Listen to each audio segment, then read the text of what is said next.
Hi, Jason here. Just a friendly warning that today's episode does contain a wee bit of profanity and has not been edited for content. Some things you just can't fix in post. If you're listening with young ones or others, you might want to skip this one and join us for our next episode, where we'll be exploring and discussing the lore behind Mark, aka Cold Fusion, behind Mark's Primaris Warhounds. Next episode, we'll also have an extended games played section because I've been on campaign with Araman as he tries to invade the Black Library again. And yes, he does still fail. Happy listening, and play the game the way you want to.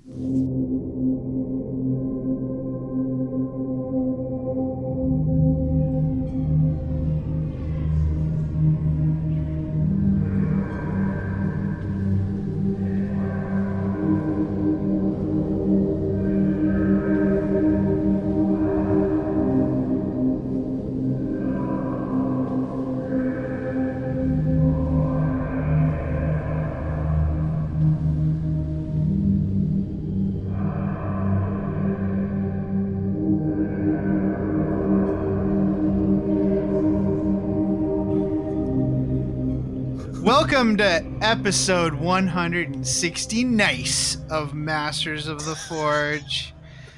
You are here with two former great podcasters and the podcasters you ordered off a Wish. I'm Adam, and with me is Jason. Hi, everyone. And Carl. Hey, how's it going? And Brian. Howdy, hey. And meet Eric. Hi, Eric. Hey, folks. I'm sorry, we can't hear Brian. What's up? God. Got it. It's because Zencaster fucking hates me. That's why. Before we go into the proper introductions, I just wanted to remind everybody that this is our annual-ish not safe for children show where we're basically having a panel discussion or just kind of just shooting the crap about the past year or so in Warhammer, and many of us will not be sober, so just keep that in mind. So let's start with Brian. You are formerly of the Splinter Mind podcast, and you've been on the show before. I have. Yeah, so what are you up to now? What am I up to now? I am basically, I had my 4-day teacher summer, and I am just kind of where I won't have kids, and I am just kind of getting back to enjoying gaming and doing that kind of stuff. And apparently I need to paint a Necromunda gang. I should have sent it to Adam, apparently, because I'm also doing Goliath. So the way you do it. Told you should name them MOTF. Yeah. Yeah. So yeah, that's basically what I'm doing. I mean, there's something else I'm doing, but I'll let Eric later fill you in on what that is. So all right, great, Eric. Who are you? That's a smooth professional podcasting segue. Yeah, that was really good. Who are you, and what are you doing We here? don't like that around here. Who am I and what am I doing here? Besides the fact that you're a nice man with good opinions on the internet. This is a question I often ask myself. Who am I and what am I doing here? What's your relevance in the greater Warhammer 40,000 paradigm? Yeah, so I run the Variance Hammer blog, so that's where I pontificate about my opinions on the internet, usually with a bit more math than most folks do. And more recently, Brian somehow hoodwinked me into starting a podcast with him, so I am one of the co-hosts of Lost to the Nails, which is our new podcast about things in Warhammer. We don't really have much of a goal beyond let's just talk about this game we like. For other things I've been doing, the world is finally opening up, and I'm an infectious disease epidemiologist, so I finally eased up on some stuff. So I've been doing some in-person gaming. It's been really exciting. Played 3 whole games of Ninth with my new Sisters of Battle army, and have been loving that. Eric, having you this week. Having you on my social media has been an absolute delight. Like, your perspective on the pandemic has been really nice to have. So I really thank you. appreciate that. Really do. So Carl, you've been on the show before. Folks might know you from the Independent Characters. What have you been up to lately, man? Work. Work? Yeah. I mean, that's the primary reason I had to really set aside the Independent Characters. I've just been working a ton. I owe Eric actually an apology because when the whole pandemic started, I was like, media is overreacting, blah, blah, blah. And I remember Eric made this post. He's like, look, other fellow epidemiologists are taking this very seriously and we're looking at it. And I was like, oh, okay. So then, but I mean, we'd been through bird flu and we're all going to die flu and this, Sure. that. And you get to a point where you're just like, okay, here we go again. But it turns out Eric was right. Turns out the out. mathematician epidemiologist was right. Wah, Yeah. wah. Yeah, no, I've just mostly You're such been a Debbie Downer. I've mostly been working. Now that things are starting to open up a bit. Mhm. I was vaccinated fairly early actually, so but I've been very cautious about this whole thing. But now we're starting to have friends over, and we're just starting to get into some gaming again. I've been doing some board games and stuff with my family a little bit, and Nice. I too am working on a Sisters of Battle Army at some point. So Dude, I'm still assembling. I just got some new models. we had people over to game the other day, and I hugged one of them, and it felt so good. Is weird. Yes. And you don't like touching people either. That's the best part. I don't like shaking hands with people. I don't mind hugging someone. Eric is like, good. Don't shake hands with me. Yeah. Don't Yeah. shake So, hands. so I Don't don't breathe mind. if you can help it. I don't mind respiratory illnesses. What I don't like are poop illnesses. I don't want to be ejecting anything from an orifice. Okay, I'll sneeze. I'll Yeah, I'm not cough, editing this. I'll get a sore throat. I don't want anything to do with the gastrointestinal system. You So can put I me don't on a like- ventilator, just no diarrhea, right? Is that what you're saying? You're like, I am yes. it's basically, yeah, it's basically the same thing on the pain scale. I'm sure. I'd Said- rather said have no reasonable human. I mean, I'm not talking about COVID. I'm talking more about like Okay. con crud. You know what I'm saying? That kind of illness. I'd rather have that than whatever bacteria causes the poops. Anyways, So, Adam, is this where I tell you that our field has a term, and it's fecal patina? is I'm it pretty sure that's a greasy? technical paint from GW. Is it greasy? It's sometimes it's greasy, and it's everywhere. Good news, bad news. So, did I schedule a shit show and I'm the only one drinking? Because this cannot end well. This is not going to end well. If Well, I'm the going only to one. a barbecue after this, so I can't. Oh, that sounds fun. And I just painted this wall this morning, and I put a second coat on about 2 Nice. hours ago, and I am high as fuck on paint right now. So Okay, well that's good. I'm glad it's not going to be 4 people watching me get white girl wasted on White Claw.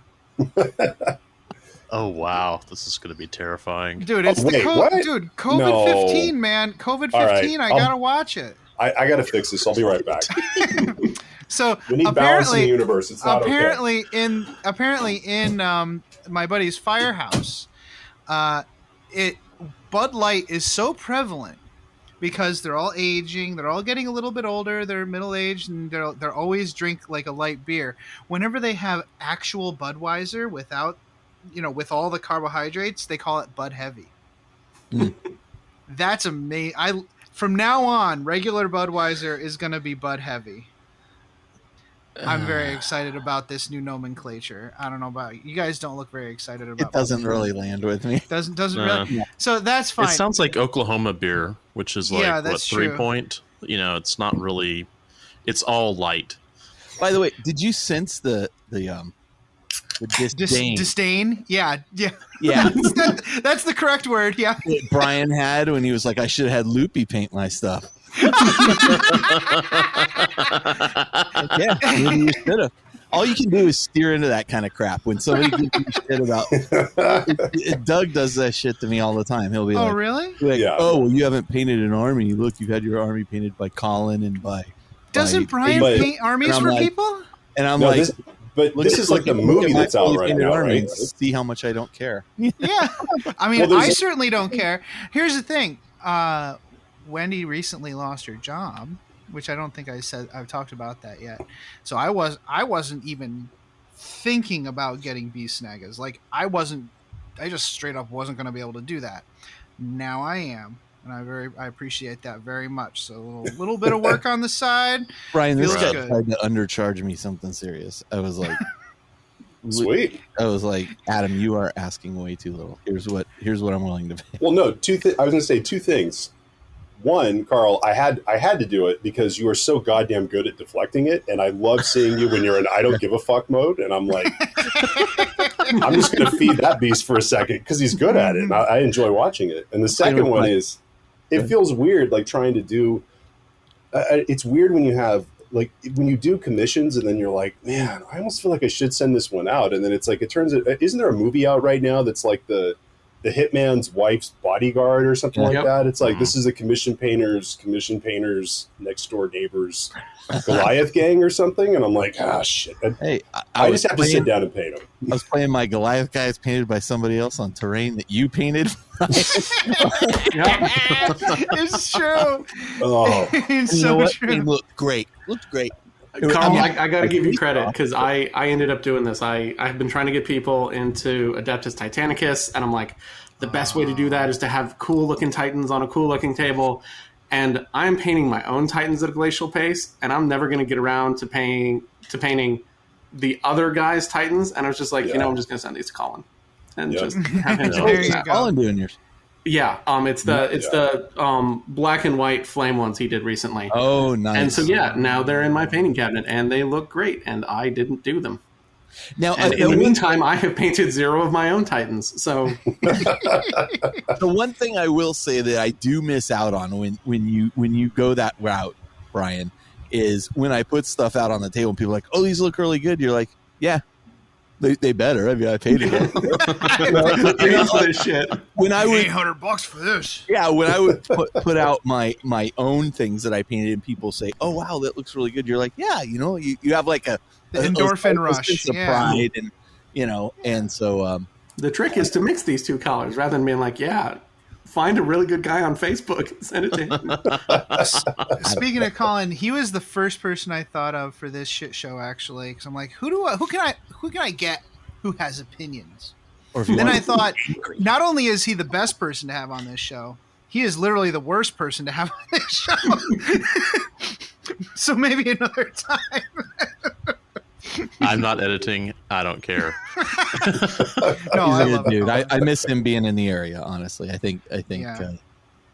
I think you'd probably say the same thing, Brian. But he Absolutely. was a great member of our gaming group here. Not that he's dead, but he was. right.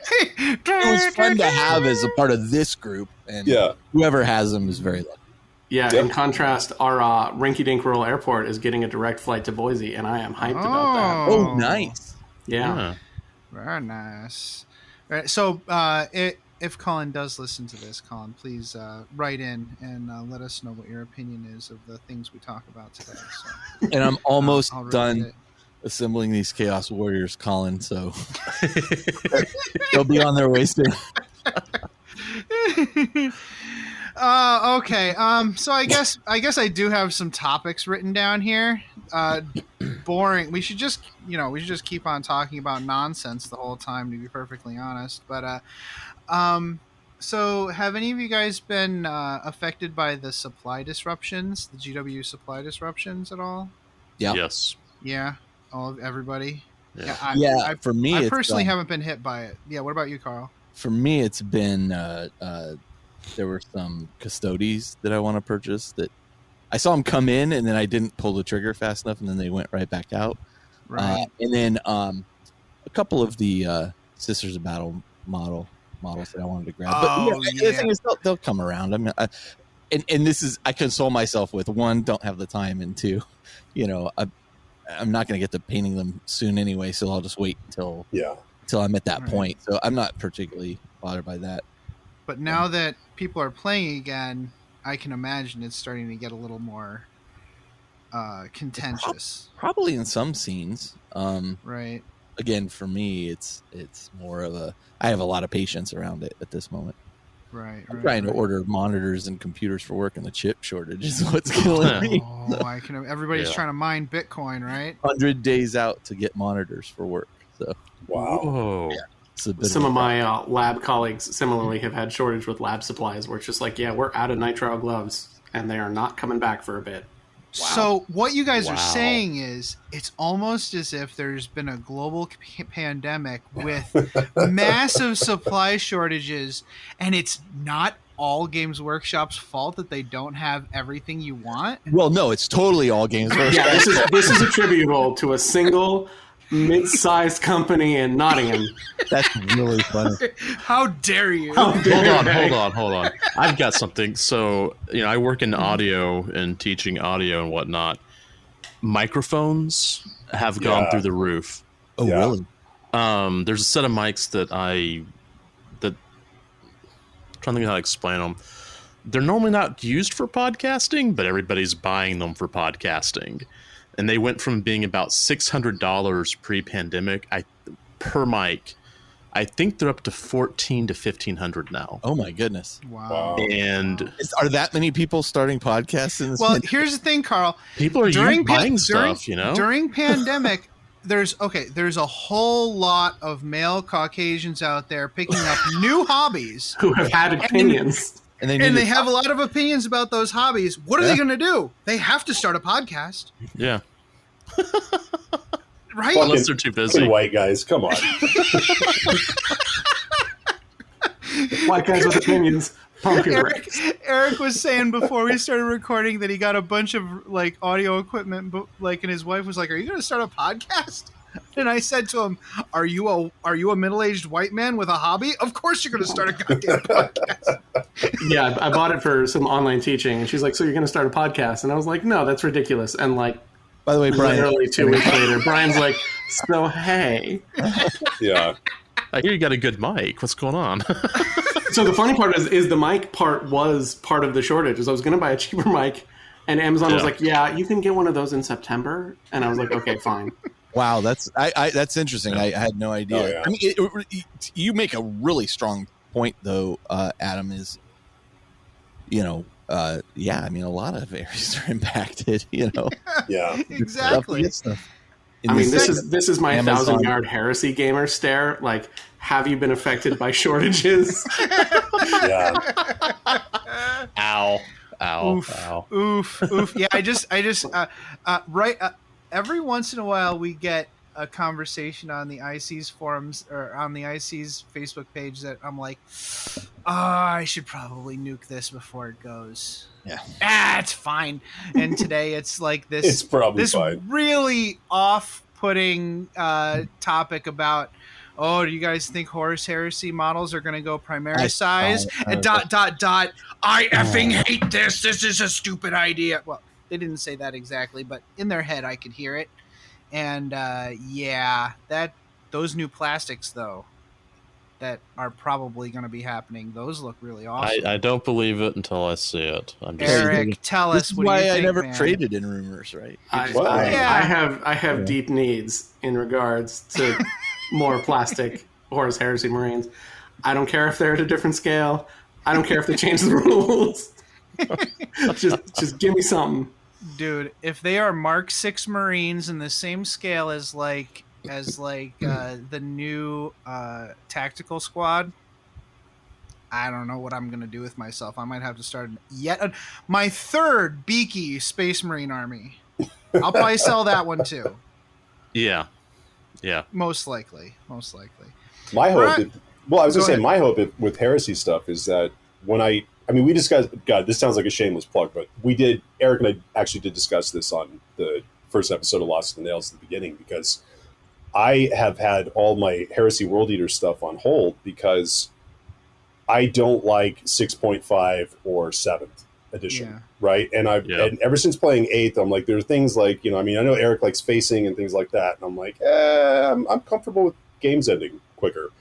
But there are so many units in the game and weapons and things like that that you don't necessarily see because they're just less efficient. And with the all or nothing save system, there are things like, selfishly, World Eaters Rampagers, where they have these great, cool weapons that if everybody has 2+ or 3+ saves, nobody cares, right? But like AP. So- or sorry, they were like AP5 or whatever.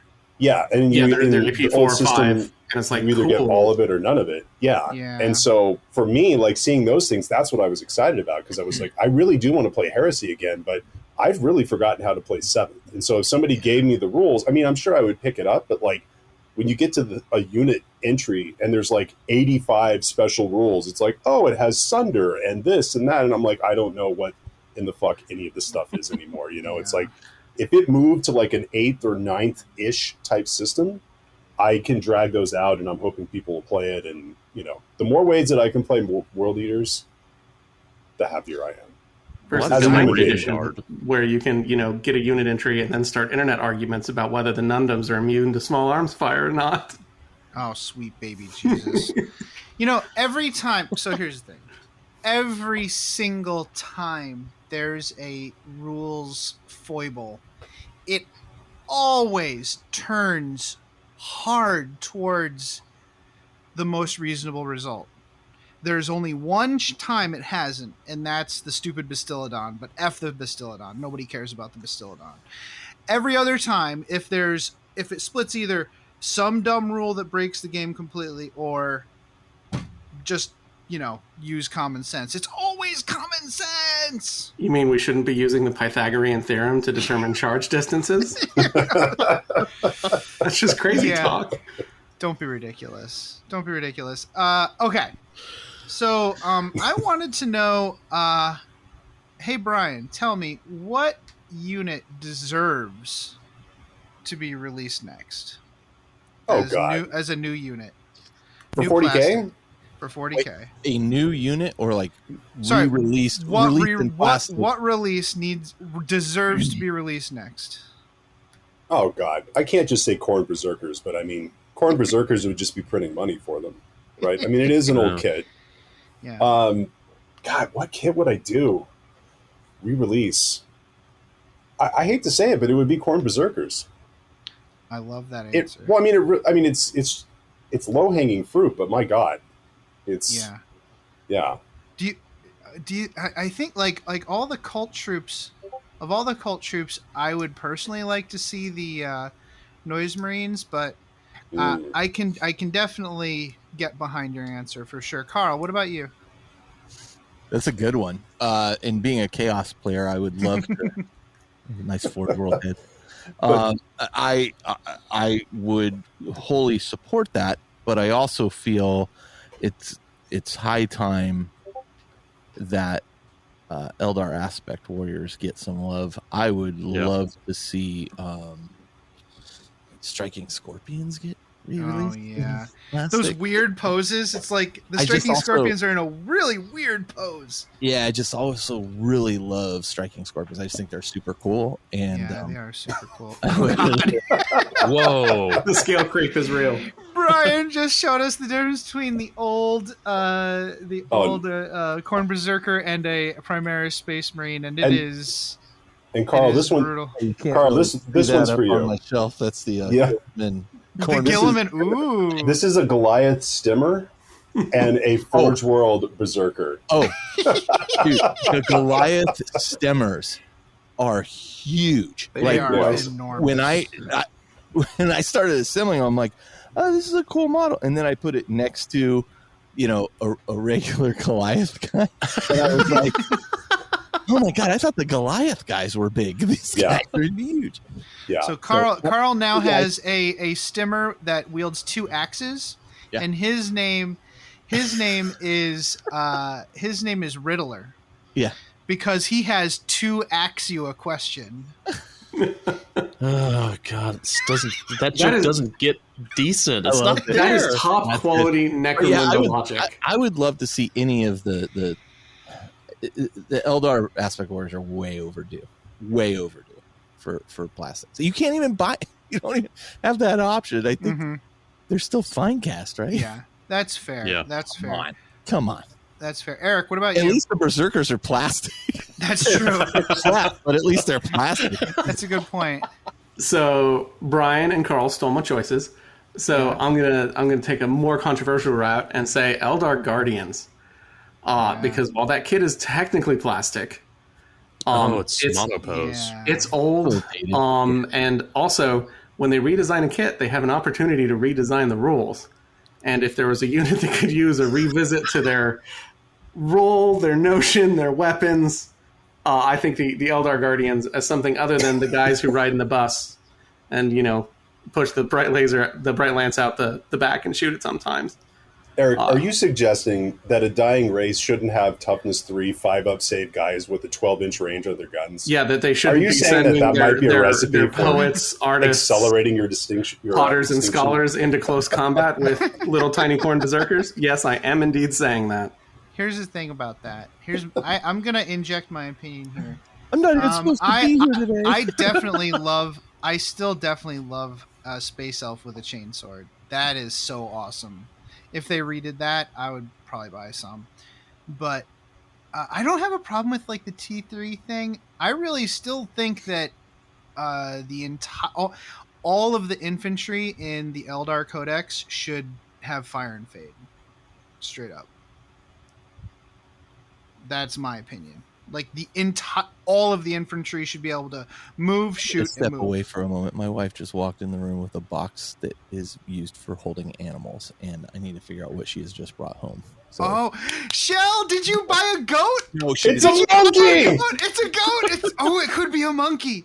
I Oh, feel that like would be you should amazing. not step away and we should do this Ferrets. on air. Yeah, open it up on air. I want ferrets. Ooh, does it smell like ferrets? Can you Unboxing smell video. it? Can you What the hell smell does it a already? ferret smell like? That's the problem with this video setup. I use visual cues all the time now, and it's a podcast. We can't see each other. The listeners can't see us. Oh, I am really intrigued. What is it? Okay, Carl is reaching Ferret? inside, and he's Oh, pulling hello, out. tiny kid. Oh, With blue eyes. Oh my goodness. Is there more than one kitten? There's always more than one kitten. Oh my Hello, goodness. kitties. Oh my goodness! And their little claws are probably like little tiny daggers in your. She's fostering them. Oh my goodness! Hey. I'm very excited. You know, because we're about to go to Hawaii.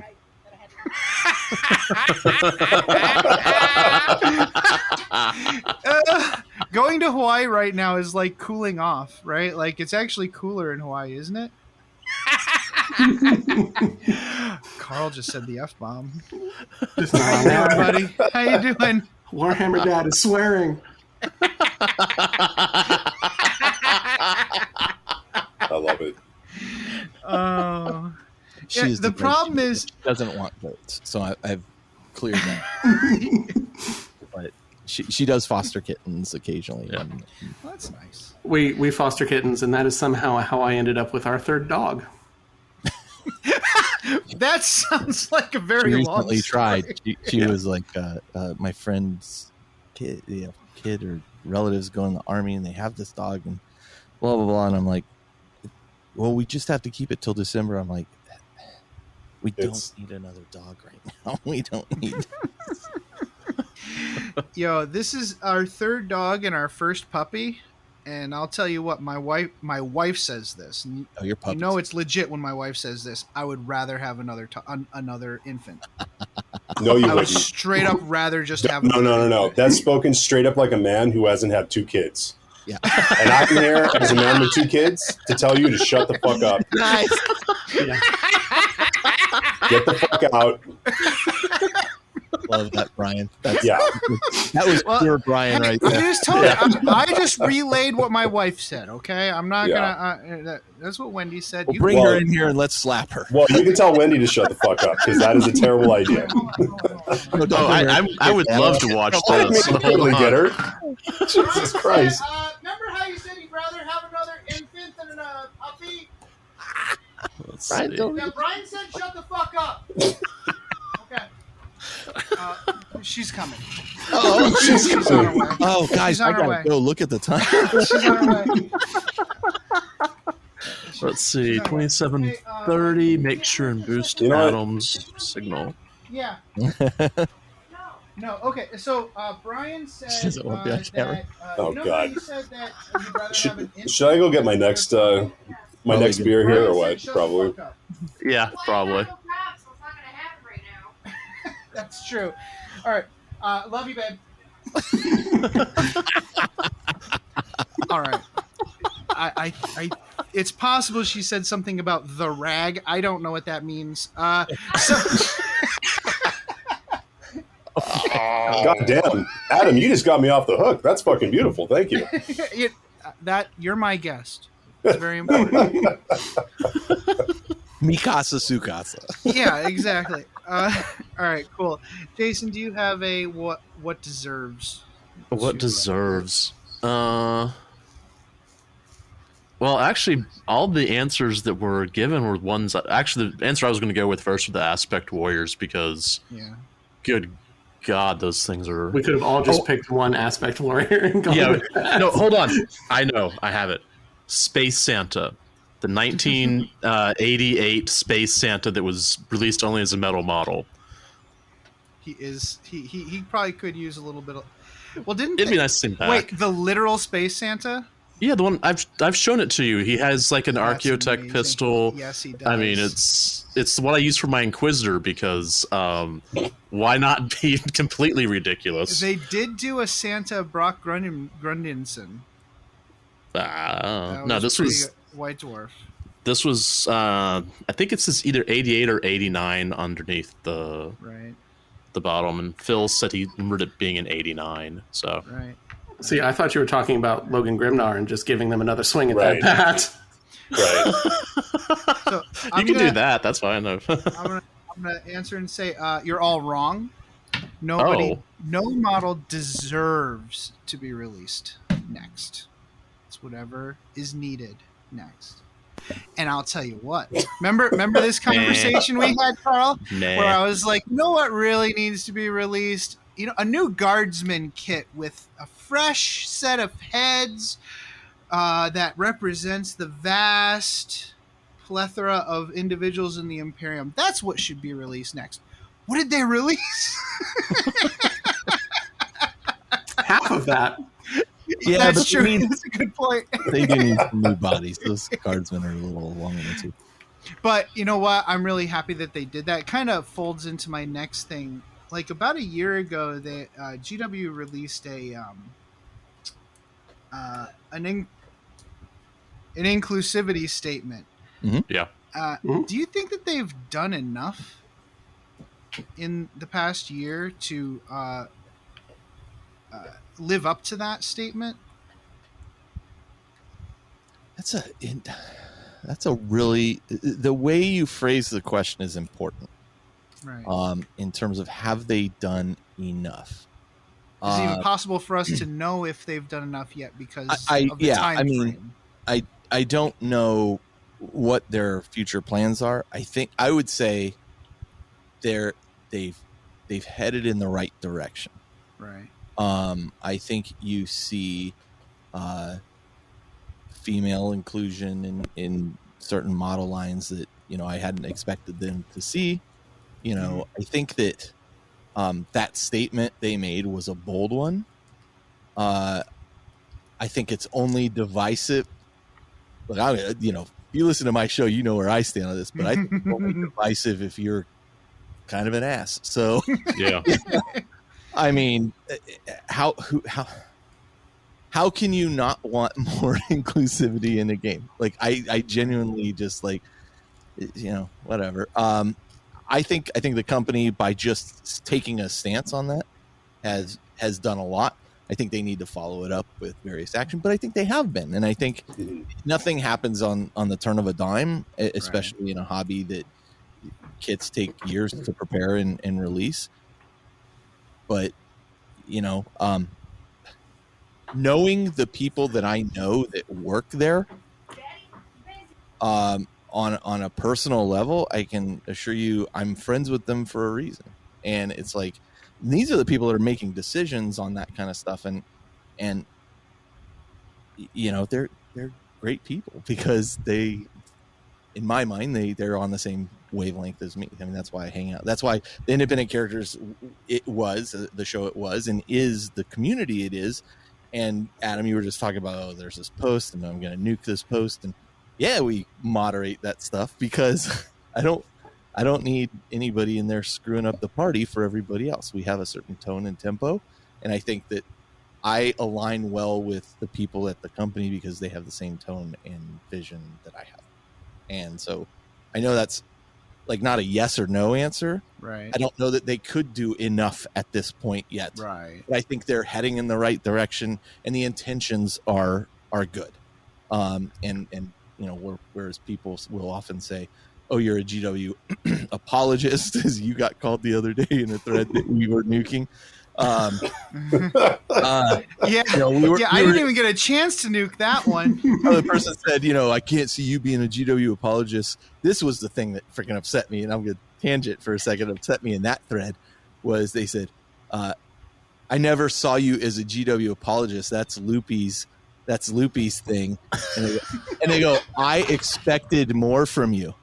And I'm just going to say it right now. I fucking lost it at that point. You expected more from me? What am I, your monkey? I don't fucking jump to your tune, dude. You know, I don't care what you expect from me. This is who I am. This is how I've always been. Fuck you. You're on my free website. Yeah. Screw off. I've provided so much to this community. Kiss my ass. And so I was just like, whatever you expected from me. But my point there is we have a community of people that are like-minded. I think that mindfulness is in line with GW's mindfulness, and I think that when they make a misstep, they try to correct it and they try to fix it, and they're thoughtful about it. They're thoughtful about it and aware, and they're aware when there's a bias, and they're trying to overcome that. And that's not easy for a person to do, let alone a company to do. So, right. It's nice to hear. It's nice to hear that, you know, the mindset is similar, and it's hard to say, you know, how high that goes up, but I'm not hanging out with Kevin Roundtree, dude. Yeah, exactly. I would love exactly. to talk to him at some point, but that's not going to happen. And it doesn't matter, right? Like, no. If well, your actions are like out. So this goes into a whole huge philosophical discussion of the how honest altruism is, and we don't want to get into that. If a company makes the right steps, isn't that enough? A company doesn't have a it's not a person. I don't care what the U.S. government it's not obligated to be a person. It doesn't have a conscience. It doesn't have those things. A company is there to make money for its shareholders in a public company like Games Workshop. Hands down. When people say it's a money grab, who cares? If it's a money grab, they're trying to make money for their shareholders. Their objective is to keep their shareholders happy. Now, in order to do that, you want to appeal to the widest base of people. My heart tells me that the widest base of people in this hobby, in the world, are generally good people. Maybe I'm not the pessimist that Brian is, as I see him. No. And I think that's an important thing, that a company can decide the right thing is also the profitable thing. Yes. And get to there. And also they can choose to not do certain things that may turn a fast profit, but are ultimately going to damage them in the long run just because they see like a opportunity, you know, like saying something idiotic on an interview with a hoping for the Kickstarter company and we've been canceled box. And so, you know, I mean, can they, you know, I think that statement, Loopy, that came out about we're an inclusive company, and if you don't like it, here's the door. If you don't think the CEO signed off on publishing that, I got another thing coming. You know, there is no freaking way. Yeah. Speaking as an officer in a company, I will tell you right now, I couldn't make a statement like that about my company without the CEO's approval. You know, there is no way that would come from the top. Yeah, Kevin Roundtree didn't wake up and go like, wait, what? Yeah, nobody on the community team was like, well, screw you, I'm going to put this. That did not happen. No. And that went through several iterations and was phrased exactly the way it was intentionally. Yeah. Yeah. So a couple things on it that when it was funny when you're saying the pessimistic, I'm not pessimistic. I can get cynical, which is cynic is just Cynical. a disappointed. You're right. Cynical. A Was cynical the is a disappointed optimist because you know you're disappointed in people because you know they can do better. It's true. I like that. That's I a like better that. word. You're So correct. my whole take on the thing is that when they put out the statement, it wasn't just that they were sort of. I mean, all companies at that point were having to put something out, which isn't to take away from what they were doing. The thing that I would point to is like what Carl was pointing out is that the models take years to develop. Right. So it wasn't like, certain things started popping up and they were like, oh shit, let's crank out some not white guys, to put into things. You know what I'm saying? And so for me, what they're doing, I think it is enough.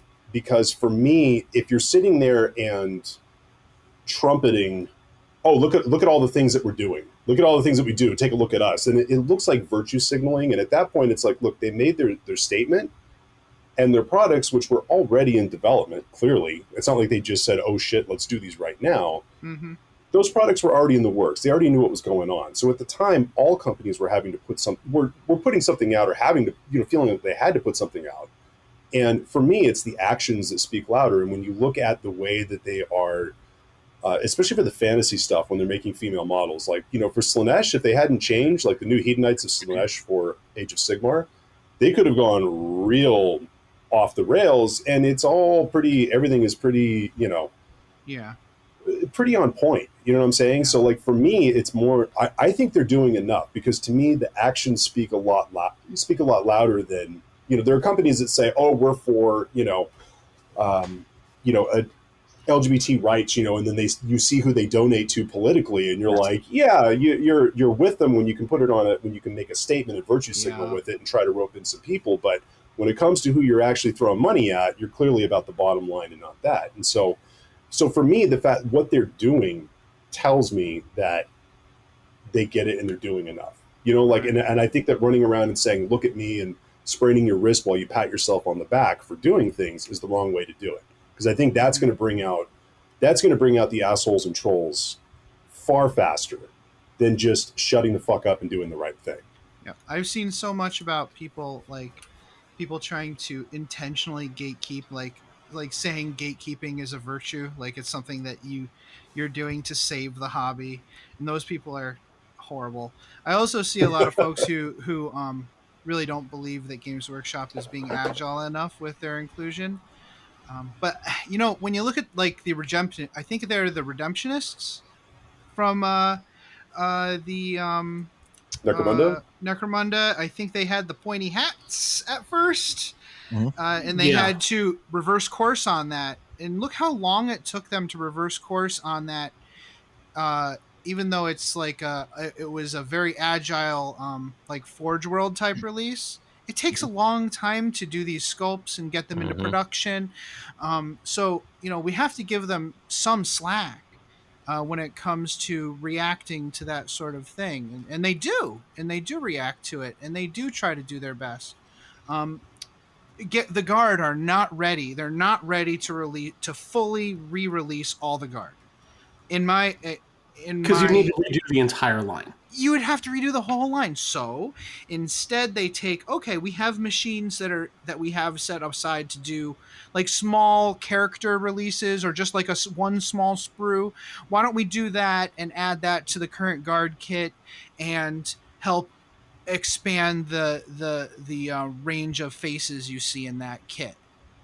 That's something they can do that's a little bit more agile. So you're seeing these steps, like you can almost hear the board meeting in your head, like, okay, what can we do now to make this happen, or at least to slowly start to make this happen? And they're doing it, right? And or like one of the criticisms for the old Sisters of Battle Codex was that if you wanted a preacher, you have to put a male figure in your Sisters of Battle army because that's the only one that's available. They can't necessarily make a new preacher model like right off the bat, but they gave you the rules and the loadout so that you can field the zealot from Blackstone Fortress as a preacher. Like her war gear loadout is a new and expressly legal war gear loadout, so you can source that model and you can do that thing. Nice. which I think is, again, sort of one of those, yeah, even if you're a manufacturing company with really long times between, hey guys, we should do this, and us actually seeing, models on the tabletop, I think there is evidence they're trying, or little subtle things, that, in the new Arcoflagellant kit, it's Right. sort of a semi-gender balanced kit. Yeah. The one thing I will just get our a new priest too that they did just recently. We do have a female priest and so many Stormcast females. Yeah. So many That's the line in Stormcast. particular I was referring to. Yes, it was. Yeah, they're doing great One was with featured that. on the cover of the book last night. I mean, Yeah. and that's a badass looking cover. I'll be honest with you. Like The she, cardboard stand-up is dope. standing in my Oh, my that's right, game you room have right it. now. It's that pretty great. is a, and I don't use this word often because I'm too old, but that is a dope picture right there. It's pretty Yeah, dope. it's great. It's solid, man. The one thing I will disagree with on, Angry.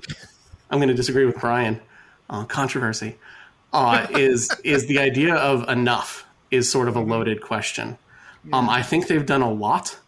One of the other things I do in my ample free time is I'm a moderator on RPGNet, which is a site that has tried really hard to do a lot of diversity and inclusion stuff. And the answer is it's never enough, because keeping your community Nazi-free is an ongoing problem. That's correct. And so, that's sort of an infestation that needs to get fought. That's sort of an ending thing. And I think we've seen that in a couple fandoms, that if you sort of take your foot off the gas there, they come back. You But I see think in music all the time. Yeah, but I think absolutely that they are trying. And I think one of the things is with that statement, there was a lot of tepid statements that could have come out, and that one wasn't. That one was like, don't let the door hit you on the way out. That was quite frankly the strongest statement I've seen. Yeah. Any company. And I think that also gave the community permission to try policing itself, to go, no, Games Workshop did pick a side and it's ours. Go away. Yeah. And I think that was important. And then, I think their model range is starting to back that up. And particularly the Stormcast are just a phenomenal model range. And I'm going to steal 10 of them for various sisters projects. No, it's amazing. Good idea. So Can I add one point to that, Yeah, Adam? go ahead. I'm sorry that I keep talking. This is just no. this is a topic that I take very, very seriously. And Eric, I think you hit the nail on the head with your statement about enough, and that was kind of where I was like, the way Adam phrased the question was very particular, and it's just that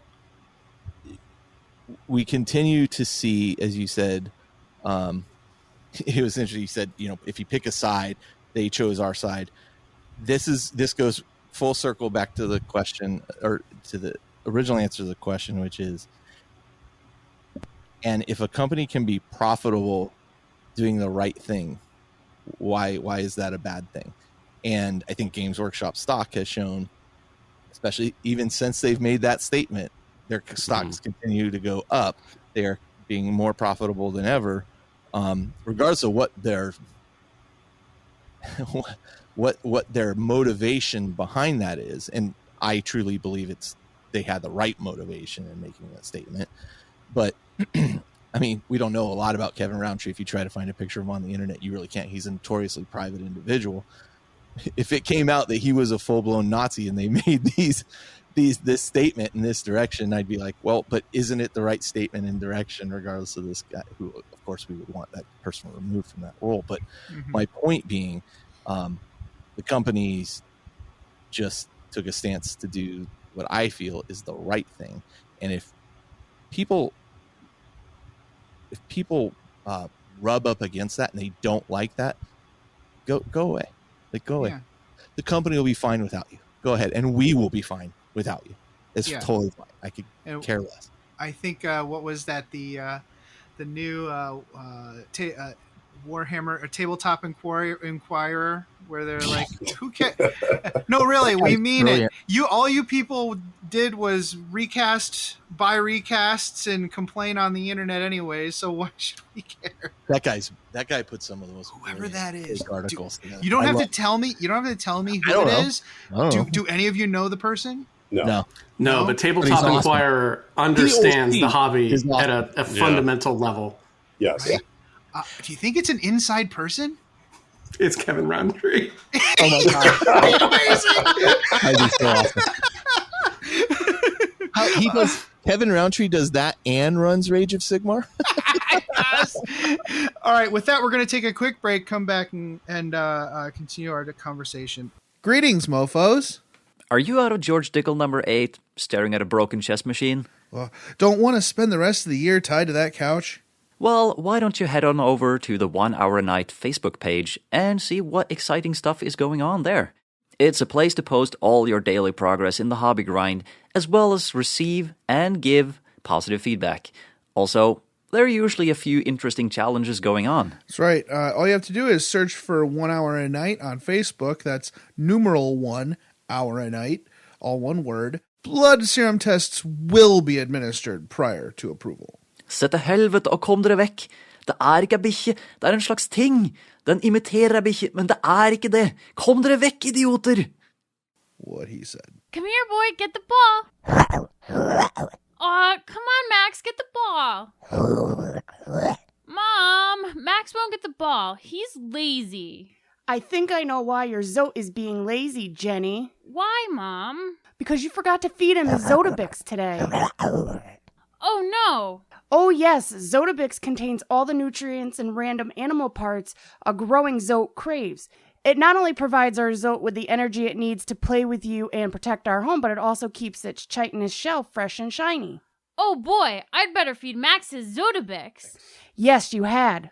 Zotabix is made in part from grade Max, A time for Astra dinner. Militarum post-engagement byproduct and is infused with 112 essential vitamins No, and Max, minerals down. harvested from your Zote's natural habitat, the finest desert depths. Ah! Zotabix is available in any shopping center on worlds where Zotes are allowed or where the Imperium's inexorable influence has not yet reached.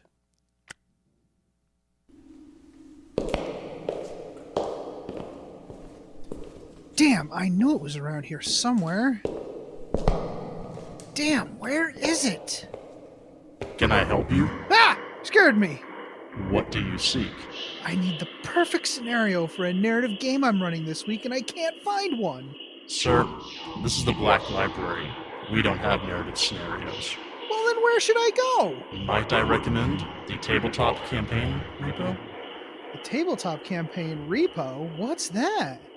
The Tabletop Campaign Repo is an ad-free site for hosting resources related to playing tabletop miniatures wargaming. Oh, like scenarios? Absolutely. Also, event packs, custom objectives, tracking sheets, custom terrain rules, maps, icon packs, award templates, and more. Oh, and this is for Warhammer 40k? Among other things, there's also Age of Sigmar, Kill Team, Warhammer Fantasy Battle, and others. They're always open for content submissions for any system, even non-Games Workshop materials. Oh, that's awesome. It sounds like a great way to save all of this great content the community makes. A lot of that stuff often ends up disappearing into a dead message board or Facebook group. Exactly. It's a real community effort. Great. So, how do I get there? Just go to that webway gate marked tcrepo.com. tcrepo.com. Got it. Can I ask you one more question before I go? Fire away. This place is really easy to find. How come Aramon can never find it? Oh, because it's more funny that way. Oh, yeah, clearly. Once again, the Tabletop Campaign repository can be found at tcrepo.com, and they're always looking for submissions. Hey Archons, does 9th edition have you feeling like the Slith Party Bus just doesn't have enough party for you? Well, if you want to put a little shock back into your shock brow, you need the Slith Party On! That's right, Archons. For 736 points, you can take 3 Archons, 12 Slith, and a Tantalus. It's the Slith Party On! Now, I know what you're thinking. Couldn't I take Drazar, 15 Incubi, and a Tantalus, aka the Incubi Murder Boat, for 51 less points? Sure, you could, but it wouldn't be the Slith Party On! But is it legal? Oh yeah! Is it awesome? Oh yeah! Is it any good on the table? No. It's the all-new Slith Party On. Sort of awesome. Party On! Really hilarious. Party On! It's the Slith Party On!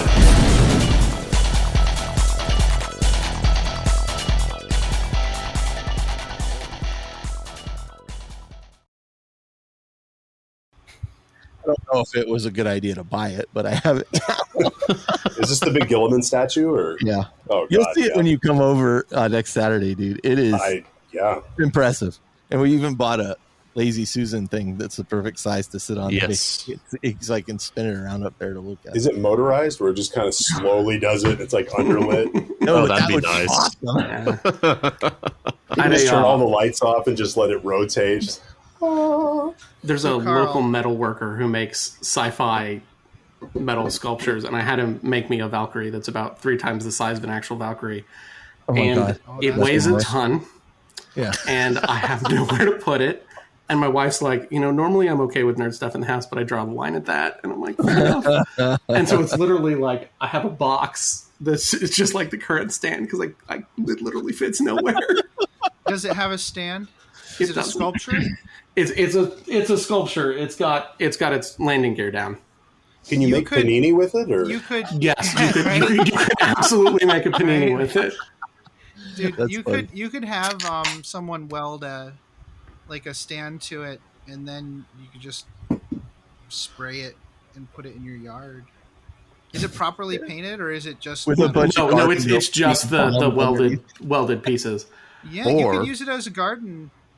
No. I've got an idea. We could go through, weld it to your hood, okay, of your car. Yes. I don't think I have to say anything else. All right, are we Yeah. back? I think we've. I think been we might be back. back. I think Okay. we've been back. It's totally fine. Actually, I had a question, Carl. Are you thinking about getting a place in Maui for retirement? I've been wondering that. We talked about it. We thought about it for a while, and Todd of Tableware actually just sold his condo, not in Maui, but on Yeah. the big one where Todd lives. And in hindsight, I was like, "Fuck! I should have asked him to hold on to it for a couple more months, and then I would have been able to put down a sizable." Because I had stock Right. nest, I would have been able. And the problem is, we thought about moving there, and then really for me, I think we determined that Maui is a place we want to visit and vacation, Right. yeah. and keep it in that Like guy. Disneyland. And recently, I kind of realized too, when we bought the house that we're in, it was a family transfer from Shell's parents. Because we moved in to take care of Shell's mom, and so we paid like 1970s property tax. Oh. So where a lot of people are paying Yeah. $25,000 a year in property tax, we pay $5,000 a year. And so, Wow. in the house, I think in the next 3 years I'll have it paid off. So it's like, why would I ever move? Yeah. So we've decided we're not going anywhere. We're going to stay here probably forever. Eric, we do live you have, in It's a good California. base. Eric, do you have to leave in 20 minutes? I do have to leave in 20 minutes. All right. I'll shut up and let Eric get more talk. No worries. All right, so what we'll do is we'll take a break whenever Eric has to leave so I can make sure and sync everything properly. Cool. I have an hour. All right. Welcome back, everyone. Wait, what? All Hey, How I'm not dare you. editing this, so Hey, just remember hey, that. hey, Jason, am I right? Those that don't edit don't get it, right? That's right. Okay. You don't understand until you're sitting there and looking at time codes and looking at files and thinking, what? So This we have was the agreement when we started Lost to the Nails. Is I was like, I will do this, but I will not edit. we have a podcast that I put out every 2 or 3 months called Altar of War, where it's me doing a battle report with somebody, kind of like the old episodes that Blake and Ed used to do, except a bit more Structured. Less yeah, farting. I you know what? I started to say that, and I'm like, Less that's Blake gonna and Ed? sound not right. We're just skim over They that know. part. Anyways, yeah. Well, we had a whole thing about it. They sued us. We sued them. It was a thing. Anyways, I just this past week I edited it, and I heard myself say to my guest, the person I was playing the game with, oh, don't worry, Jason. Or no, he said Jason will get it in post. I said, oh, Jason's not editing this fucking thing. He would fucking kill me. And I'm like, that's great. I saved that clip and I sent it to Jason. I assume he'll add it to the start of this one. So what are you most looking forward to, Eric, with Warhammer Plus? With Warhammer Plus, that's a really good question. Well, first of all, hold on. Let me give you a list: the apps, the vault, animations, paint shows, play shows, lore shows, and, free miniatures. Okay, go. So that Celestine wrecked head with the Vindicare assassin in it is baller. Yeah, love it. Yeah. I'm hyped about that. I think the thing I'm most looking forward to though is the masterclass painting show. Because there are some techniques that I just do not understand. Like I have tried to understand wet blending. I have had Sam Lenz like literally holding my hands, moving them for me, and it still doesn't work. And so I'm just excited for someone else to take another swing at that. And I think that's a really cool way to sort of take those basic intro videos that the Warhammer community has done really well and help people push their hobby a little bit farther. So that's like the thing I'm most excited about. But really, when it comes down to it, that mini, I looked at that and I'm like, okay, so I'm going to get one, and then I'm going to have to see if there's some ones on eBay I can pick up. Louise's enthusiasm and her skill are just, we have a beautiful gift. My 3-year-old brought me flowers. That's awesome. And I feel bad because when she opened the door, I immediately did the death stare pointing the other way, and then she walked in. She's like, "Yeah, flowers, Daddy," and I'm like, "Ah, fuck it." And that's I'm not editing this. I'm not editing this episode. Jason can deal this with it. Dumpster fire. I'm not editing it either. But yeah, Luisa's enthusiasm is amazing. Yeah. Oh yeah. She just has strong, wants to make you better energy. Yes. And I'm here for it. That's what's needed. And it's kind of like the Duncan. It's not the same energy as Duncan, but like he's the Warhammer Bob Ross, right? And it's not just the person's skill. Both of them have skill. Don't get me wrong, but they were chosen for their personality. Anybody can paint a miniature. Yeah. Right? There's plenty of good mini painters. Yeah, but there's only some people who want to make you come on that journey with them. Right, exactly. Sorry, I just have to interrupt. Eric, when you first said, I don't understand wet blending, I was like, oh, fuck, I could just set up a Zoom call. I got cameras set up. I could show him. And then when you said, Sam Lenz held my hand and I literally couldn't do it, I was like, oh, no, you're fucked. I got nothing for you. I can't. Brian, what are you looking forward to with Warhammer Plus?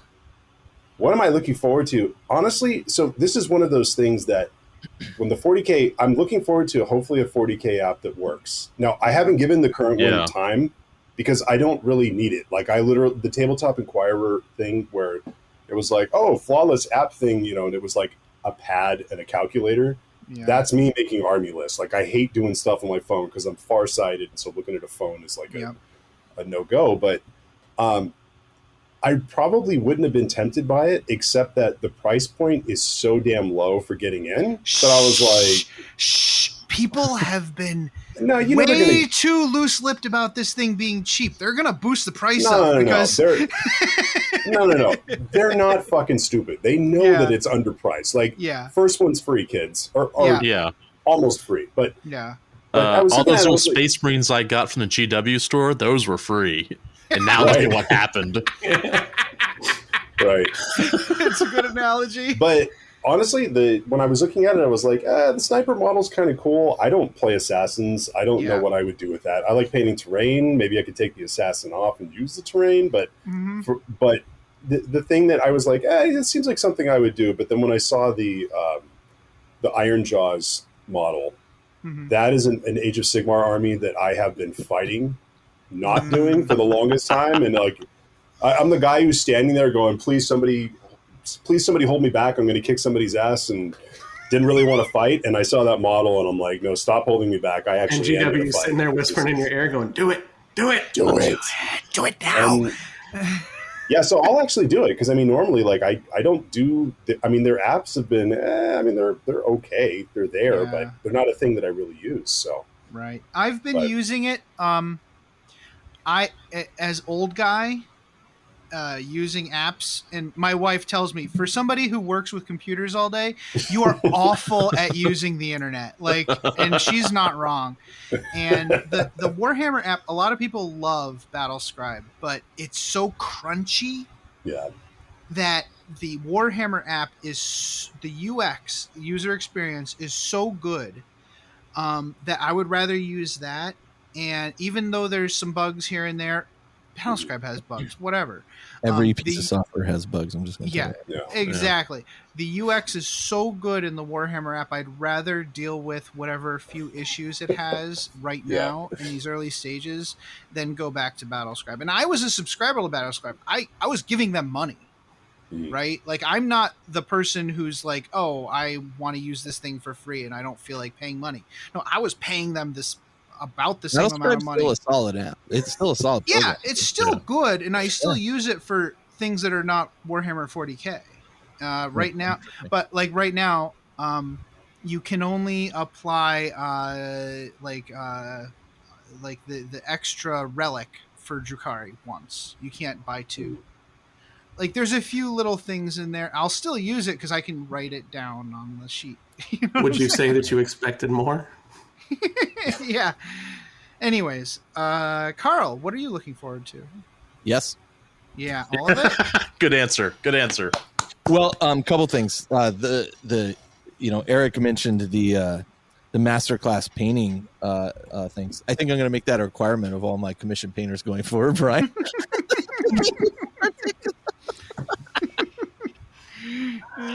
I cracked myself up. I think that honestly, the video stuff looks so freaking solid. I'm not even a Blood Angels fan, and I am super looking forward to that. Yeah. That animated Blood Angels thing. I think the female captain of like the battle cruiser, she looks awesome. She looks so cool. They released like the first couple minutes of it, and I was, I'm in. I'm sucked in. It's cool. Space Marines doing badass stuff. The digital stuff, like releasing all this digital stuff that you can get access to, even though it's older stuff and and they'll add more to it. And to Brian's point, I mean, what you're getting for the price point, yep. And I'm just gonna pay it up front. Like, here you go. Yeah. Oh, I'm gonna give the $70 or the $60, whatever it is. Yeah. Why not? It's like 10 Chaos Space Marines. Yeah. Or access to this for a year. 2 HQs. I'm already paying for the 40K app, so to me, it's like, you're giving me all this other stuff. Like, okay, here's $1. And by the way, we're getting our miniature 3 months early because you pay up front. Yep. Because we've been paying for the Warhammer app.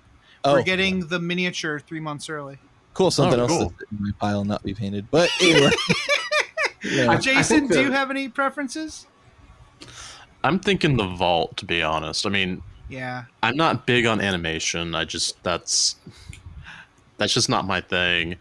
The paint stuff would be pretty cool, but the vault, going through and seeing all the old stuff would be, really nice, because I didn't start into this hobby until about 7-8 years ago. And so there's 20 something years beforehand that I don't know about. And that's what I find fascinating. Yeah, my buddy Tucker just gave me a giant stack of 6th and 7th edition books for me to use for the show, because I don't trust the wikis, really. I mean, I'll use, just like anything else, just like any other research, I'll start with a wiki and then say, okay, what are the actual sources, and go back to the sources. And it's much nicer to look in the books. If the vault is also what I'm very excited about, being able to go back and look at that lore and be able to do my actual research without dinking around with the wikis will be very nice. And especially if you can do a word find, Jesus Christ, that'll be amazing. Yeah, that would be really nice. Oh my God. I'm excited because that means I don't have to store that stuff. I kind of don't think you will be, like, there'll be a word search. I'll be shocked if there is. I think they're just going to be effectively, PDFs you get access to. Right. I think that if it were me, if I were Games Workshop, I would want to avoid issues with ADA compliance. So I think in each individual one you'll be able to search, but I think you're right. I don't think you'll be able to do a pan search across That'd be so all awesome, of the. though. It would be nice. I'd search for Space Marine and just bring their servers to a grinding halt. Because you know, AWS bill through the roof. yeah. Like they're like, okay, how much does caching cost? That much? Let's not do that. That's a We lot. need to raise the price to $48,000 per user. There's a very specific IP address block. Yeah, I got a VPN for a reason. Is anybody concerned about their next event? No. I was vaccinated in December. You know, I got lucky because I do some contract work with a health clinic. So I must say I'm feeling a little bit of anxiety about Adepticon. I'm feeling that not like about getting COVID or giving someone else COVID. I actually, if I'm in a communal area, I'm planning on wearing a mask anyways. Yeah. But like, just from a humanity standpoint, I feel like these cons are gonna be just full of people, like more than they've ever been before. Yeah. Yeah, I'm feeling a little bit of that anxiety about. My brother and I go to the LVO narrative every year, and post-pandemic Vegas is, I think, gonna put a little bit of a strain on me. Yeah, I don't know. Are you concerned about Adepticon, Carl? I got a couple years ago, a year before the last year I went, I did get con crud. Like I got really sick at LVO, right? Nope, at Adepticon. At Adepticon. And it was at that point that I realized my flight back went through like Minneapolis, and then I had to wait for a few hours in the airport and then fly all the way back. And I felt so terrible. Like I really hadn't been that sick in a long, long time. And so after that, you know, I got super cautious. Like every time I travel now, I use after you touch the bins where you put everything in the airport, I use hand sanitizer. I clean myself there. I sit down in my seat in the airplane. I kind of wipe down all the surfaces with a wipe. I don't get sick anymore when I travel, and I used to get sick all the time because I'm just cautious like that now. I travel. That also taught me. I went and bought off of Amazon like a little first aid kit. It's almost the same size as like the the small GW cases for minis for like little skirmish games. Mm-hmm. Not that size, but I just bought it specifically for the case because it's red and it has like a red cross thing on it. And I filled that with NyQuil, DayQuil, Sudafed, all vitamins, all this stuff, just in case I get sick. Because I was at the hotel, I was sick. They didn't have any medication I could take that I could buy, and I was miserable the whole evening. So now I feel like really prepared. But and I mean, I'm glad Eric's on the show because, like, I've been vaccinated. I was vaccinated fairly early as well, not as early as you, but Jason. But now at work, people coming into the building, you have to be vaccinated to come into the building. We're not wearing masks in the office any longer. You can if you want. Knock yourself out. When I go into like a store, I still wear a mask, that kind of thing. That's mostly for other people's protection. Not that I'm not going to get any safer than I am right now under the conditions. Yeah. It's my take. But in those large environments, like, it does make me a little concerned. But I feel like I'm not going to be shaking hands. I don't know that I'm going to wear a mask the whole time. It's at a certain point, my convenience factor, plays into it. But I am cautious. I'm more cautious about my interactions with people now. And I just take that into account. But I am a little bit nervous, but I also feel like even were I to get COVID, I have the Pfizer vaccine running through my my veins, and I'm, hopefully I'll recover from it quickly. But at a certain point, we're going to get, as a society, we're going to get back to a point where vaccinated and unvaccinated people are interacting together. And so, I just hope we're not spiking the spiking the ball 5 yards before the touchdown. Yeah. And I think we are doing a little bit of that right now. Well, That I'm is, in Texas. that is definitely a thing we are doing a little bit right now. I'm in Texas, and even though I was vaccinated back in December, I wear my mask all the time, just because. There's a lot of reasons why. Yeah. But the only time I ever take it off is in our local store. You're masked unless you show your card. You show your card, the mask can come off. Yeah. Otherwise, nope. And I'm fine with that. I'll be again. Yeah. I think if you're opposed to that, I think you're on the wrong side of this argument. But again, it's me. And I'm in October. I'm going out to Austin for a Formula One race, and there's going to be a lot of people there because it's Texas. Yeah. And I'm like, okay, but we are outdoors. So I'm like, okay, I'll be honest. Willing to take that risk at this point. The area I'm in, though, is a little bit different in that the county next to us has 70% vaccination rate because of the culture where I live. My county is at 50 something. This area along the border has wanted to go through and be vaccinated. That's an awareness thing that was actually brought up by the New York Times. And so that's why I actually feel comfortable down here doing that. Now, if you put me in, other cities in Texas, I would be, mask on, Lysol in both hands, just spraying people as they walk by. Just walking through in a cloud. Going through a convention, a Warhammer convention. And the thing is, I haven't been to a 40K convention, but I do go to a lot of conventions for my work. And, I haven't had that sort of con crud, so I don't know what I'm a real in thing, for. man. I hear about it, but whenever you're working with academic musicians, I mean, they're normally okay about, cleanliness and whatnot. I wanted to move this conversation towards Crusade towards the end here. Our friend Eric has a hard stop very soon, and I wanted to quickly give him a chance to talk about the survey he's got up. So Eric, can you talk about that? What your goals are with that before you go, and maybe I think you've posted it a lot, or maybe just a few of the places people can go to take that survey. Yeah, so probably the easiest place to find it, we'll start with that, is if you go to variancehammer.com. It's currently the top post. It says State of the Crusade survey. It's got our logo with a big State of the Crusade sort of red text imprinted over it.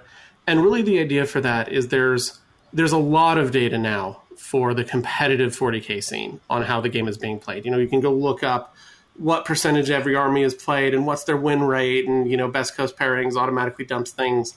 And there's a lot of that. I feel like for narrative gaming and Crusade gaming, there's a lot of sort of just so stories and in my local meta and things like that. And what I'm really interested in is sort of how are people playing Crusade? There's some things that are sort of interpreted by the community one way or another. So the classic one is, do you roll for battle traits or do you pick battle traits? And there's very different implications if you do those two things. And so what I'm really curious about is how are people playing Crusade? Is it mostly as part of a structured campaign, or are you doing the sort of my army as it just marches through time encountering other armies and the sort of narrative that emerges from that?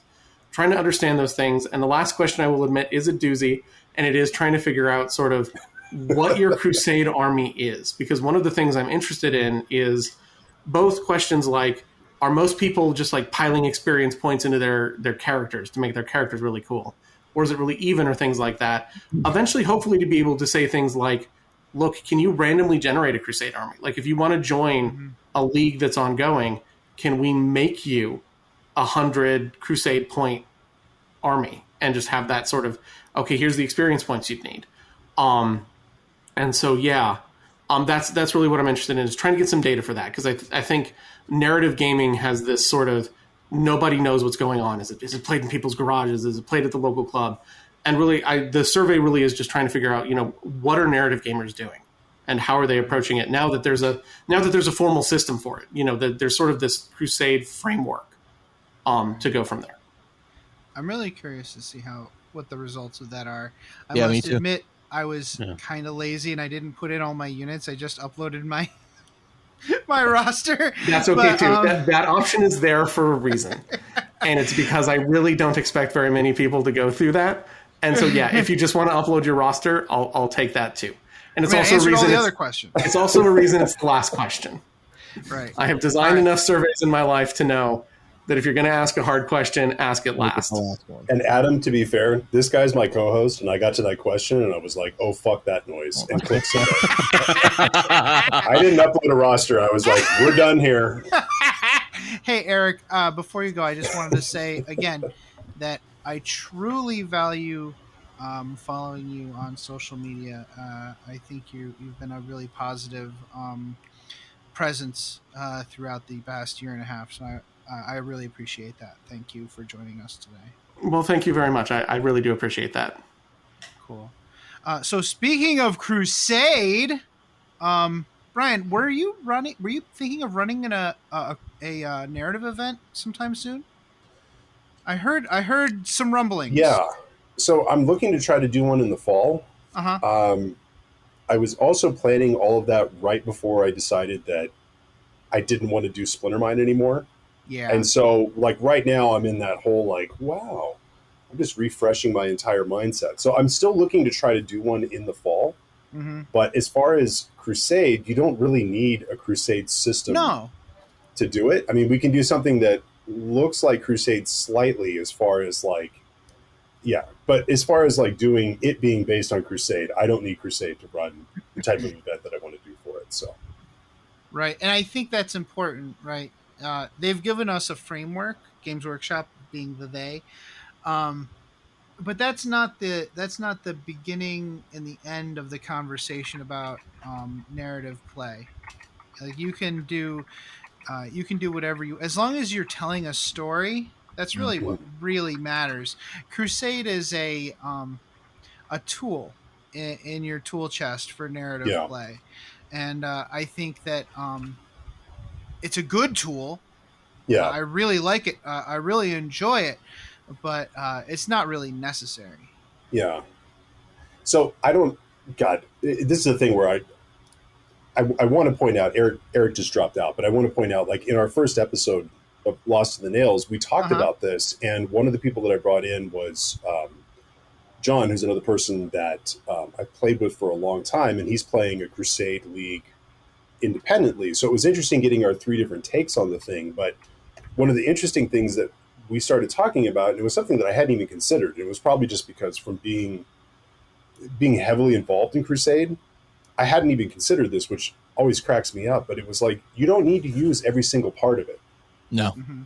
They brought up that point, and then when they did, I was like, because whenever I looked at, like, even like Age of Sigmar 3rd edition just came out, and there are a lot of things that I'm looking at that going, we could poach some of that for 40K. Yummy. Yeah, it's really yummy, those missions and that structure. Yeah, but I mean, even with the guys when they were talking on the show, I was sitting there going, my God, I feel like I've actually started going through all of the different codexes that have released Crusade content to figure out, can I start a Crusade League where you don't track the individual units? Like maybe you have like one retinue type unit, like your elite, these guys run around with my warlord that you track the experience and injuries of. But I don't need to track the experience of a rhino. Like what? Like, I mean, to put it lightly, the guy John that we had on the show, he called Crusade. What did he call it? He called it Warhammer Form WH10-40K, because it feels like you're doing your fucking taxes when you're playing a game. Like every time a thing happens, you're like, oh shit, I have to write this down, and it's like a lot of this stuff you don't have need to pay very close attention as you're playing, and it'll slow your game down significantly. Yeah, the kills is a really. I don't really pay much attention to the kills and stuff like that. It's a lot. But I do think, it's funny that you mentioned, why am I tracking this for a rhino? Which sounds really dumb, but I got to tell you, like one of the last Imperial Armor books they released, IA-13 for Chaos, has like names of like the various vehicles, and here's what they were involved in, and you're like, oh man, this is really cool. And so I can see like I see what they're going. I agree. Yeah. It is heavy in the tracking, super heavy in the tracking. And when I get caught up in the game, the last thing I want to do is like step back from the game and now go, oh, hang on. Oh, yeah. Okay. So that guy shot that guy. And then, I'm like, no, just kill more. I must say, I am the target market for the bean counting. Like that's the kind of thing. It kind of gets me off a little bit, 40K wise.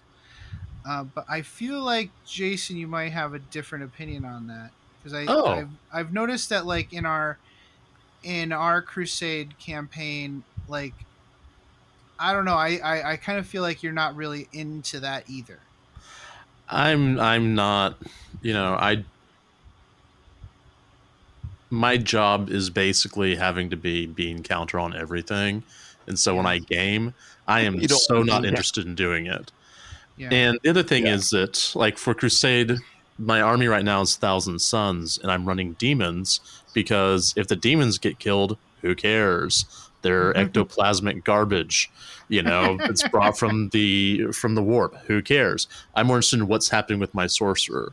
That's what I'm impressed with. That's who gets the love. So, which what was I doing? I was dumping all my experience into him, just like, well, I don't care. Because, I don't want to deal with the rest of this nonsense. Yeah, and then there was, for our listeners, there was that one game where you killed all but one pink horror. It then made me turn the pink horror into a Herald of Tzeentch, and I was just like, man, now I got to go through and build that. But I was like, but I don't care about the experience. Why? Because it's a demon and it deserves to die, which is very Sisters of Battle of me, for 1,000 Suns. So yeah. So I think something like what Brian's talking about, where you kind of like really focus on the character, and maybe a close retinue is more your speed, and like maybe a variant of Crusade we can explore in the future. Yeah. Have you played any Crusade, Carl, yet? I played, I made the mistake of trying to play that as my first game of 9th edition, so I was so excited about it. Not the way to learn 9th edition. No. So I actually have kind of backed away from Crusade for the time being. Honestly, I haven't played a lot of 40K because of the pandemic. So now that we're starting to play games again, it is, and I'm beginning to familiarize myself with the rules. I just played a game of Necromunda yesterday. I hadn't played. We had started a campaign, Brian, with Josh running it, and it was like we got one game day in, and then everybody went into lockdown, and so we were like, oh, so the campaign died on the vine. But I don't even remember how to play it. Like I had to go through how do you play this game again, and that's where 9th edition sits for me. So once I'm established with how to play 9th edition, then I'm going to start bringing in Crusade elements. Yeah, I think that's a fair path. I think that's probably what people would have been doing last year anyways. I think so. They would have been like, oh, let's get some match play games in. Okay, now I'm ready to... I'm familiar with my army. I'm familiar with the rules. Let's start making this interesting. Because it does add a number of layers on top. Yeah, and I think that's where we're at now. We're like a year atrophied in 40K. I think we're going to see a lot of people playing matched play for the next few months, and only then do I think we're going to really start seeing some Crusade jump in. Now, I've been playing Crusade on Tabletop Simulator, and I love it. I'm super excited that Eric's doing that survey. Yeah. I seriously want to see the results of that, and hopefully we can get that information in the right hands so that they can also adjust Crusade. Because I mean, they doubled down on it. Like they really went for it. But it's going to go through like everything, rules adjustments and that kind of stuff. I hope they keep it, and I hope they just adjust it. There are some things that are just so good, like the Adeptus Mechanicus. You make relics. Your own archaeotech. Yeah. That's awesome. That's so cool. Sisters of Battle. You go on quests. Yeah, that's awesome. That's so awesome. The Sisters of Battle one is really, really cool. Some of this stuff is a little milk toast, but the quest thing is so fun, and it's very reminiscent of the Age of Sigmar rules, where you go Jason, on this extended it's quest. funny, you and I are kind of on the same path in terms of like Thousand Suns, Demons, Sisters of Battle. You know, I don't know what it is in our genes that, but man, I'll tell you what. I had always said I would play Sisters of Battle if they came out in plastics, and then they came out in plastics, and I was like, I gotta make good on this. And so I bought them and started assembling them. But good God, those models have so much character. Like every model, I'm just like, oh man, she looks so cool. You know, it just blows my mind. Well, I remember you talking about that you would buy, you know, that you're going to play as soon as it came out, and I was sort of thinking, you know what, I'm going to do the same thing, because let's put our money where our mouth is. You know, let's go with let's vote with our wallet, I guess. Yeah, you know, exactly let's reward them for doing the right thing, which I'm sure they're more than happy to do that. And so I went and bought that first battle set. Yes, now, have I bought any since then? Have I painted them? No, but you know, I've got a ton. Games Workshop's investment in their West Coast marketing division is well realized. Yeah, yeah. I've supplemented that, and now I got the new suits, the sisters in those battle suits. I'm just like, these are awesome. I should buy 3 packs of those and the character, and I'll have a 1,000-point army. Dude, that character is awesome. I had no idea like how many I would actually need. I'm just like, give me 2, Sky. He's like, I'm like, yeah. You got the character? No, I'm sold out of that. Oh, and then somebody down in Southern California found it for me, and I'm like, okay, buy it. Here's the money. Or no, it was Adon. I think Adon ended up grabbing it for me down in Southern California. I PayPal them the money. So I have everything I need. Brian, I wanted to give you an opportunity to talk about the new podcast. Like, what are you guys going to be talking about? What's your goals with the new podcast? Now we're doing a focused podcast on just corn berserkers. and how they deserve to have plastic weren't niche enough. Oh man, that ad's going to be amazing. Okay. Well, I'll tell you what, that Splinter Mind podcast was. I've heard multiple people say, I don't even play Dark Eldar, and I listened to that podcast. It's a great podcast. And I was the same way until I started collecting Dark Eldar as my other primary army, because you're an asshole. But like, yes, I am. So dude, I have that a feeling... was the one show of force we did on the ICs that Adon went out and bought a Dark Eldar army, and I was like, this freaking close. And then he turned around and spoke. I was like, this close. I'm like, God, these guys, I see why Brian likes these guys. And Justin. You know what? The Dark Eldar are actually a lot like orcs, except way okay. Yeah, so like orcs are like they're fragile, but they pay off when you use them with some finesse, right? Well, the Dark Eldar are even more fragile, but they also way more pay off when you use them with finesse. Like you feel like you've been turned to atoms when a Dark Eldar army beats you. Yeah. They won't have any models left. But I think like for me, the Drukhari were just like stepping up from orcs. If you take my meaning, it's a lot of flesh inside metal boxes, moving around as fast as they can and denying objectives. And that's really what it is, essentially. But anyways, what were you planning with the new podcast, Brian? Sorry. Like now that you're a fucking quitter and don't do that show anymore, or do that army. Well, what I was kind of getting at was it kind of doesn't matter what your podcast is about. I think people want to hear what you have to say.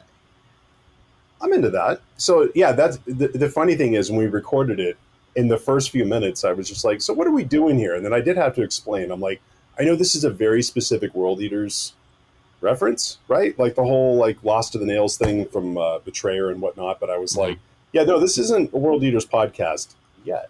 But you know, I mean, it's just so I'm doing the show with Eric, and what we're looking at is instead of with Splinter Mind, I had a ton of fun doing the show. I mean, it was fun I did it for what 6.5 years, almost 7 years, something like that. But it's like at a certain point, I just kind of realized I was like, I don't just play pointy-eared armies. And like when I get into an army, and I want to play that for 3 or 4 months. And there's a certain point when you're doing a podcast where you kind of realize if you let it get away from you, the ideal is to have it be about stuff that you're interested in, right? Like this is what I'm doing and I want to talk about it versus I need to talk about stuff with pointy ears because I pigeonholed myself into doing in Eldari podcast. And it was like at a certain point I realized that, oh boy, I'm looking at my World Eaters, or I'm looking at, Crimson Fist Space Marines, or I'm looking at Adeptus Titanicus and going,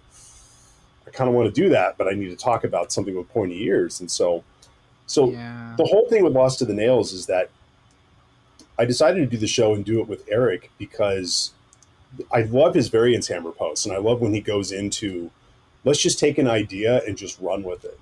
And honestly, that's where Lost to the Nails became a name for the show, was just that, when you read the descriptions, like in ADB's Betrayer, right, where they're sitting there and people like snap out of it after they're lost to the nails, and they're like, their unit is gone. They're not sure where they are. They're holding somebody else's chainsword and chain axe, and they have no idea what's going on. But it's like you just get so sucked into whatever you're doing or whatever topic it is. And we're just looking at different topics. Like the first episode, we went into how do you reopen, and so we had Eric on. I mean, Eric is on the show, but he's on as an epidemiologist talking about the physical safety of it.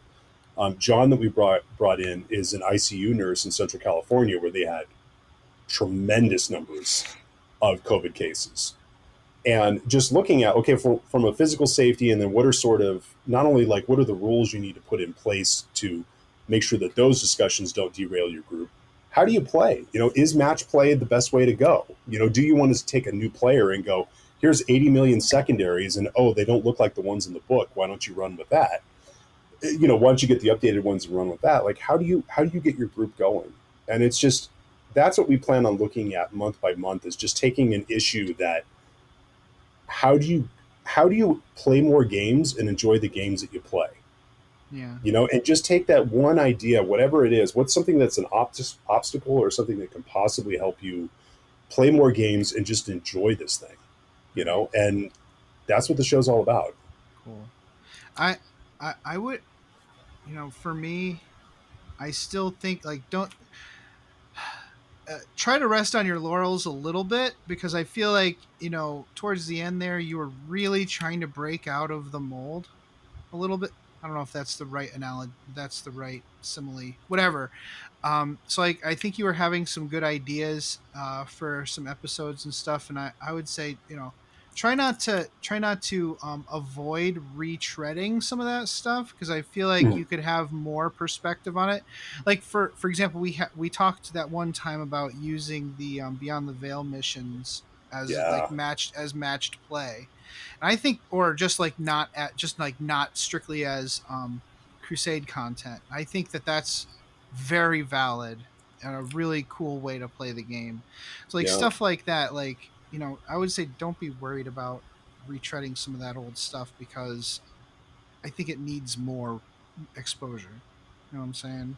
Well, and it's a thing where, that type of stuff will naturally come up, because again, it's all about trying to play more games and enjoy the games you're playing. Yeah. So it's not necessarily, that stuff naturally is going to come up. Right. Of course. Yeah. I'm looking forward to it, dude.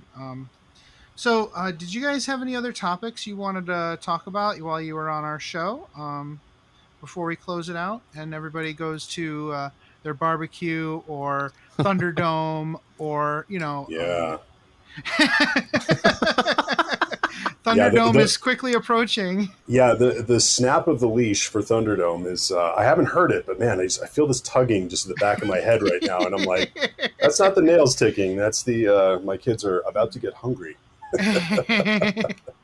They dine on your flesh. Yeah. All right, cool. So, thanks again, you guys, for showing. Yeah. We're not editing this, so I'll do my usual. Hey, thanks to the folks who have signed up for Patreon. I appreciate. We just recently did Patreon because, I'm so sorry. One income at this point. Yeah. And you know what?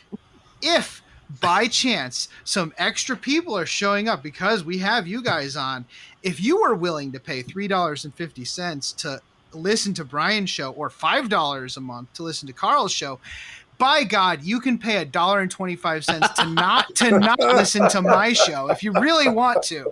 I'm just saying. Brian and I talked a lot about this. As Brian was kind of winding down and I had wound down, and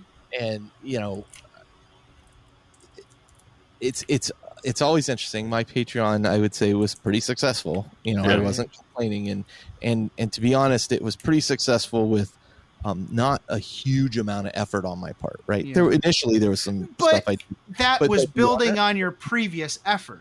Yes, correct. Yes. If I were to really double down on it, and like if I was joking, my company's recently been acquired, and as part of the deal, if I were to somehow get laid off, like all my stock would vest at one time. And I was like, well, if that happens, pay the house off, then what am I going to do?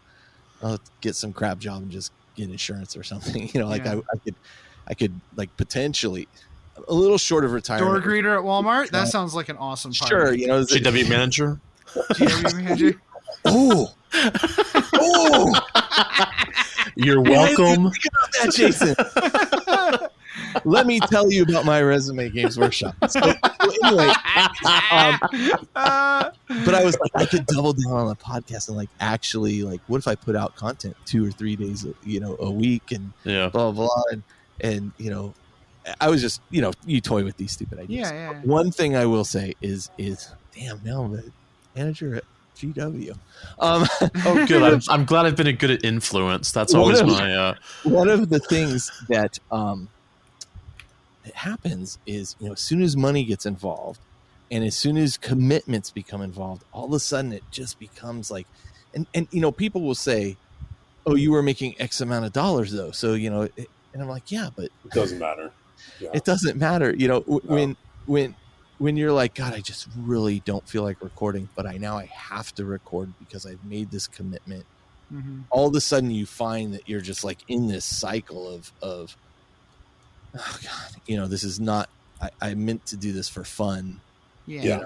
And I'm not knocking the Patreon. Like it was awesome. And I still actually I haven't actually shut ours down, though I'm not billing people. Yeah. Like every month I just go in case you want to pick it up again. Yeah. Well, I may do some special things just for those folks or whatever. But man, it's such an interesting psychological thing, Brian, where like, all of a sudden you're like, now I have an obligation. Yeah. And in a world where I have tons of obligations, I just added another one, And I think for Brian, and I don't want to speak for Brian, but I think for Brian and myself, it became like this thing where it's like, yes, I don't want to give it up, but at the same time, you're like, man, is this really? This is meant to be fun. Yeah. Yeah. Is that true for you, Brian? Yeah, I mean that's the thing is that it's, and you feel weird doing it because for the most part, Patreons really don't ask. This is going to sound really weird. They don't ask a whole lot from you. Like we were like, hey, here's a survey. Would you guys like to see more? And people wouldn't take it. They would they were like, hey, we just like your show and we want to give you something for doing it. But even within that, like there was a certain point where I realized we hit some sort of a certain number of Patreon supporters, and I was like, I'm going to pay Drazar and do a step-by-step thing. And like the fires in California, and we were evacuated like right after I'd started the thing, and then I had a laptop die, and then I had to buy a new MacBooks and stuff like that. But there was a certain point where I realized that it took me a while to realize that, well, wait a minute, I'm not doing this because it feels like an obligation, and it actually takes away from your love of this game. And this game is like such a beautiful just sanctuary from your day-to-day stuff. Not to say that like I need to hide from my day, but it's like as human beings, well, okay. As human beings, we need to be able to shut it off. And and there's a certain point where if you let a show get away from you, it becomes another thing that's tugging at you, taking you away from it rather than, so I mean, that's why I was saying where it goes from, the tail starts wagging the dog at a certain point. Yeah. You feel like you're doing topics that because the show and you got a deadline, you got to do this rather than I'm fired up. And so that's why I figured that I probably would get back into doing a show. But when I decided to do the one, it was like, no, I really do want to talk about these things. And if I keep it to once a month and have no commitments attached to it, like nothing, it doesn't matter, and when it doesn't matter, then it's kind of fun because I love bullshitting with people about this game that I love and this hobby that has infested my desk and my life for 25, 30 years, so, and as long as it stays at that, it's a great thing. Yeah. No, that's I agree. awesome. Wholeheartedly. That's awesome. Yeah, I think Brian and I, for once, are on completely the same page. Well, That's I'm not glad- true, actually. Brian and I agree on a lot of stuff, but I'm really I glad think this resonated with both of us. Yeah. that I think we did Patreon right, Jason Oh, yeah. and I. Yeah. We said Give us money. That's we it. are Yeah. not. No, that is literally what we said. We Yeah. said, Start with- listen, guys, here's the thing. It costs like $120 a month to put this thing out. How about just like 10 of you, or like just like 1/10 of the people who listen to this show hook us up with $1, and we're not going to do anything extra for you. That's a Gary Ork mentality, Yeah. and I'm not surprised that came from you, Luffy. You're like, Right? this. You're like, Quantity this- over quality. Let's Yeah. do it. This is a fucking tip jar. You can put money in it and then get the fuck out. Maybe not that way, but I like the idea that this is a tip jar. Yeah, Right. Right. and that's really all it is. Every now and then we'll yeah. Yeah. say something nice, or whatever. Yeah, and we really appreciate it. It's really helpful. Oh, But dude. and that's really good, wise advice, right? Like, it's your hobby. Don't make it Yeah. your job. Yeah. If you want to interact, we do this because we want to interact with people. We want to spread like a very positive message about the Yeah. hobby and about Yes. the community in it, and maybe help people play narrative games in a wider community, and help them know that it's not hard. It doesn't have to be hard. You can Yeah. do it.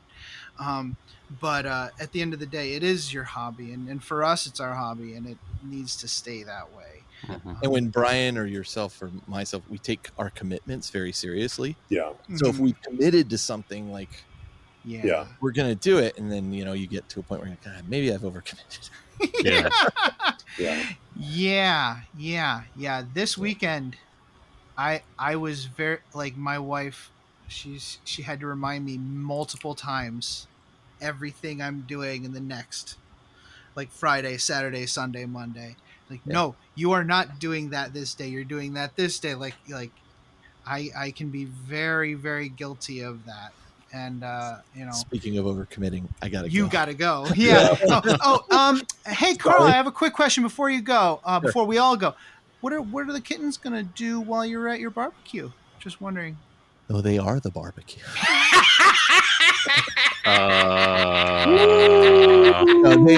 They are.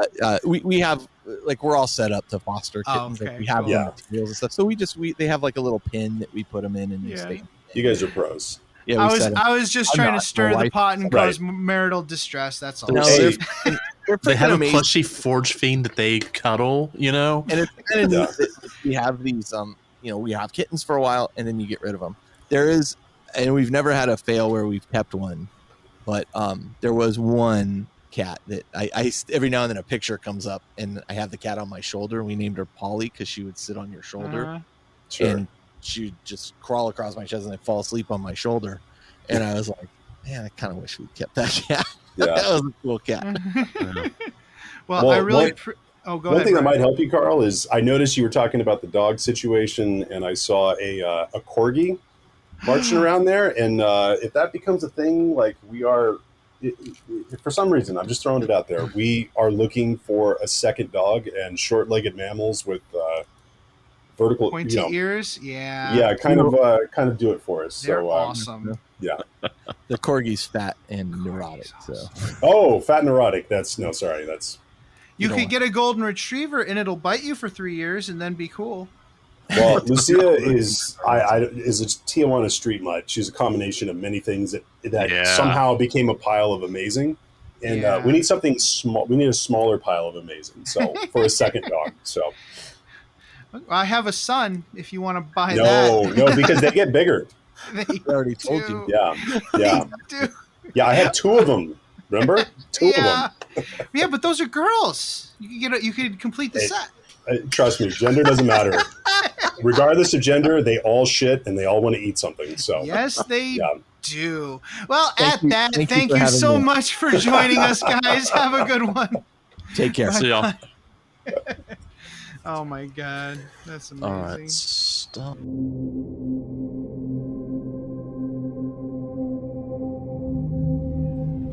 We'd love it if you could give us a positive rating and review on iTunes.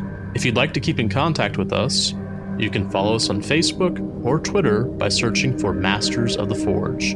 And you can follow our hobby progress on Instagram with the hashtag Masters of the Forge. If you'd like to engage with us directly, you can always join our Discord server. To do so, or if you have any questions, topic suggestions, or if you'd like to advertise your creative hobby endeavor, contact us at mastersoftheforge@gmail.com. Please consider supporting us on Patreon at patreon.com/mastersoftheforge. Thanks. The music used in this podcast was made by Podod of the duo Sublevel 3. The track is used with his permission. This podcast is protected by the Creative Commons Attribution, No Derivatives, Non-Commercial International License. More information about this license and contact information if you have any requests can be found at our blog, mastersoftheforge.com.